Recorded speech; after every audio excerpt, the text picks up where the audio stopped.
Hi my dear student, जैसा कि मैं जानता हूं कि जो मेरी वॉइस है थोड़ा उसमें इशू है, लेकिन आप लोग क्या करिए, बने रहिए हमारे साथ। हमारे वॉइस में उतना इशू नहीं है कि आप लोगों को समझ में नहीं आएगा। क्यों? क्योंकि आपको मैं किसी भी प्रकार से पढ़ाना चाहता हूं। ऐसे बहुत सारे गरीब बच्चे हैं जिनको मैं पढ़ाना चाहता हूं। तो जो मेरी वॉइस है यदि उसमें थोड़ा भी इशू आता है तो कृपया आप लोग बने रहिए, ठीक है। तो चलिए, मैं आज जैसा कि आप लोग जान रहे हैं, आप लोगों का एग्जाम काफी नजदीक है। मात्र 30 या 35 दिन और बचे हुए हैं। इसी के साथ एक और मतलब आपका पूरा चैप्टर में पूरा साइंस यहाँ से कवर करवाऊंगा जब तक आपका साइंस का पेपर रहेगा। तो आप हमारे साथ बने रहिए। अब इसी में हम लोग देखेंगे, ये शायद मेरा पार्ट 3 है, वीडियो का पार्ट 3 है। इसके पहले वाला यदि आपने वीडियो नहीं देखा तो इसका लिंक डिस्क्रिप्शन में है, वहां से जाकर के देख सकते हैं। आज हम लोग पढ़ेंगे प्रकाश अपघटन अभिक्रिया। यह वियोजन अभिक्रिया का ही प्रकार है। वियोजन अभिक्रिया कई प्रकार की होती है, उसी में एक प्रकार आपका है प्रकाश अपघटन अभिक्रिया। तो प्रकाश अपघटन अभिक्रिया क्या होता है? जब कोई भी वियोजन अभिक्रिया प्रकाश के माध्यम से होती है, जब कोई भी वियोजन अभिक्रिया प्रकाश के माध्यम से होती है तो उसे प्रकाश अपघटन अभिक्रिया कहते हैं। यदि इसका एग्जाम्पल पूछता है तो आप लिख सकते हैं सिल्वर क्लोराइड या ब्रोमाइड को यदि हम प्रकाश की उपस्थिति में रख देते हैं तो उसका रंग परिवर्तित हो जाता है, अर्थात वह ग्रे रंग में परिवर्तित हो जाता है। और एग्जाम्पल लिखना चाहें तो आप यहाँ पर एग्जाम्पल लिख सकते हैं AgCl, यहाँ पर होगा आपका AgCl। यदि हम इसको प्रकाश में रखें, ठीक, प्रकाश में यदि रखें तो यह किस में डिवाइड हो जाता है? Ag ठोस में डिवाइड हो जाता है और प्लस Cl2। तो यहाँ पर Cl2 यहाँ पर 2 कर देते हैं, यहाँ पर भी 2 कर देते हैं। यह ठोस होगा और यह आपका गैस में परिवर्तित हो जाएगा। ये हो गया। इसी प्रकार आपका अगला जो है अभिक्रिया, वह वियोजन अभिक्रिया का एक और प्रकार होता है विद्युत अपघटन अभिक्रिया।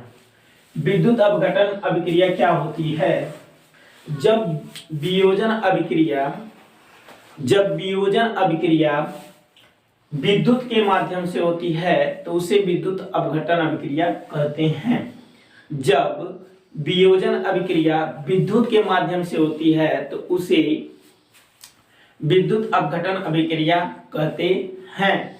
यदि इसका एग्जाम्पल आप लेना चाहें तो कोई भी अम्लीय विलयन होता है, लिख सकते हैं एग्जाम्पल में, यदि किसी भी अम्लीय विलयन में वैद्युत धारा प्रवाहित की जाती है तो वह हाइड्रोजन और ऑक्सीजन में विघटित हो जाता है। जैसे कि H2O है, जैसे कि आपको मैं एग्जाम्पल लिख देता हूं। एग्जाम्पल यहाँ पे लिख सकता हूं H2O में यदि हम वैद्युत धारा प्रवाहित करें, क्या चीज? वैद्युत धारा। यहाँ पर आप लिख लीजिए वैद्युत धारा, ठीक। यदि वैद्युत प्रवाहित करें तो H2 और O2 में यह टूट जाता है। अगर इसको बैलेंस करना है तो यहाँ पर 2 कर देंगे, हो गया ना, H2O। और यहाँ पर भी 2 कर देंगे, 4 हाइड्रोजन है, यहाँ पर 4 हाइड्रोजन यहाँ पर हो गया, और यहाँ पर 2 ऑक्सीजन है, 2 ऑक्सीजन हो गया। तो विद्युत अपघटन अभिक्रिया क्या होता है? जब कोई भी वियोजन अभिक्रिया विद्युत के माध्यम से होती है तो उसे वैद्युत अपघटन अभिक्रिया कहते हैं। किसी भी एग्जाम्पल अगर लिखना चाहें तो लिख लेंगे, किसी भी अम्लीय विलयन में यदि हम वैद्युत धारा प्रवाहित करते हैं तो वह 2 भागों में विभाजित हो जाता है, अर्थात हाइड्रोजन अलग हो जाता है, ऑक्सीजन अलग हो जाता है। ये आपका एग्जाम्पल हो गया। अब आगे हम लोग देखेंगे अगला अभिक्रिया। इसी प्रकार एक और मोस्ट इंपोर्टेंट क्वेश्चन है आपका कि विस्थापन या प्रतिस्थापन अभिक्रिया क्या होती है। तो मैं आप लोगों को बता दूं कि जो विस्थापन या प्रतिस्थापन होता है वह दोनों एक ही होता है, चाहे प्रतिस्थापन कहे चाहे विस्थापन कहे, दोनों का मतलब एक ही होता है। दोनों अभिक्रिया जो होती है एक ही होती है। इसमें आप कह सकते हैं, क्या कह सकते हैं कि वह रासायनिक अभिक्रिया जिसमें अधिक क्रियाशील तत्व कम क्रियाशील तत्व की यौगिक से क्या चीज, देखिए यहाँ पर लिखा हुआ है वह रासायनिक अभिक्रिया जिसमें अधिक क्रियाशील तत्व कम क्रियाशील तत्व के यौगिक से उस तत्व के परमाणु को विस्थापित कर उसका स्थान स्वयं ग्रहण कर लेता है, उसे क्या कहा जाता है, विस्थापन अभिक्रिया कहा जाता है।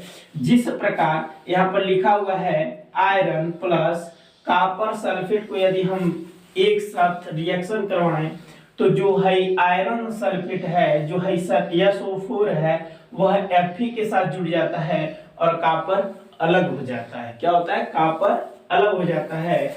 यदि इसका एक एग्जाम्पल और देखें, हम एग्जाम्पल एक और देखें तो आप यहाँ पर जैसे मान लीजिए AB प्लस CD, अगर इनका हम क्या करें, अगर यदि हम रिएक्शन करवाएं तो यह किस में हो जाएगा, AC एक साथ हो जाएंगे, क्या हो जाएंगे, AC कहने का मतलब इसका पहला और इसका दूसरा AD हो जाएगा। क्या हो जाएगा, AD, इसका पहला और इसका दूसरा क्या हो जाएगा, AD, और प्लस यह किस में हो जाएगा, BC, क्या हो जाएगा, BC में क्या हो जाएंगे, जुड़ जाएंगे। अर्थात जो इधर का जिस प्रकार AB AD के साथ चला जाएगा और BC यहाँ पर हो जाएगा। कहने का मतलब ये दोनों अपना स्थान बदल देते हैं, उसे क्या कहा जाता है, विस्थापन अभिक्रिया कहा जाता है। जैसा कि लोग अपना स्थान क्या कर देते हैं, अधिक क्रियाशील तत्व कम क्रियाशील तत्व के यौगिक से उस तत्व के परमाणु को विस्थापित कर, मतलब उसको इधर भी उधर भेज करके स्वयं स्थान उसका स्थान ग्रहण कर लेता है, वह क्या कहलाता है, विस्थापन अभिक्रिया कहलाती है। जिस प्रकार यहाँ पर आपका यहाँ पर आयरन है, यह कॉपर सल्फेट है, और यहाँ पर आयरन सल्फेट हो गया और कॉपर अलग हो गया। कहने का मतलब यह क्या करेगा, इससे क्रियाशील हो जाएगा, ये अधिक है तो क्या करेगा, इसके साथ जुड़ जाएगा कम वाले के साथ, और ये अलग हो गया, ये अधिक था पहले अब ये अलग हो गया। ये सारी चीजें किस में आएंगी, विस्थापन अभिक्रिया। अब अगला जो वीडियो होगा वो आपका नेक्स्ट अगले पार्ट में आएगा और वही आपका लास्ट पार्ट होगा। अर्थात हर एक चैप्टर के केवल 4 वीडियो आपको मिलेंगे जिसमें आपका सारा कवर किया जाएगा, केवल मात्र एग्जाम तक आपका पूरा साइंस कवर किया जाएगा यहाँ से। तो आप यदि चैनल पर नए हैं तो चैनल को सब्सक्राइब कर लीजिए, यदि वीडियो अच्छा लगा हो तो लाइक।